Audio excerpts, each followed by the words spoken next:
Greetings everybody. I'm going to show you this problem from our assignment on MyMathLab. And as this description is given, what we have is an annuity. All right. It's referred to as a sinking fund in the problem, but what happens is we're going to make a series of regular payments. As those payments go into an account, they earn interest. We make a payment twice a year for 2.5 years, and the goal is to accumulate $65,000. Okay, so the sum of the payments plus the interest that they earn along the way needs to be $65,000.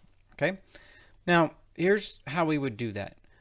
In another video, this one right here called Ordinary Annuities, I introduced the formula that relates the future value of the annuity based on the payment, the annual interest rate, the number of periods per year, and the total number of periods or payments. Okay, and the future values, how much all those payments plus the interest they earn total up in the end.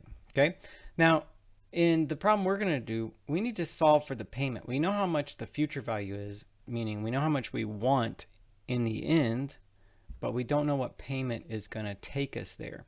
Okay, so what I would do is this. I'll just modify that formula a little bit. I'll solve for the payment. Given that I have the future value, I want to total up $65,000 all said and done. I have the rate, 8%. I know how many periods per year in this annuity because it says that we're going to make our payments semi-annually. We're going to compound the interest and make the payments semi-annually. And because we're going to compound the interest and make the payments semi-annually, that's twice a year. So N, the number of periods per year, is 2. Okay. K is the total number of periods. So you think of it like this. We're going to make our payments and compound the interest twice a year, semi-annually, but we're going to do that for 2.5 years. So twice a year for 2.5 years is 1, 2, 3, 4, 5 times. Okay. 5 is the K value, the total number of periods. Now, I take all that, I put it into this formula, and it's going to look this way right here. Okay. Now, when I did this, I just used my basic scientific calculator. You may have to be careful how you type this in. I put this bracket here in red because I want it to stand out. You might have to layer your parentheses like I have it. All right. But if you're having trouble putting that in your calculator and getting the answer, just let me know and I can help you use your calculator. All right.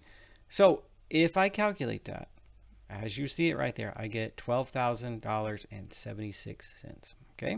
All right. So that's what your regular payment needs to be, so that through the course of time, as the payments total up and the interest accumulates, I end up with $65,000.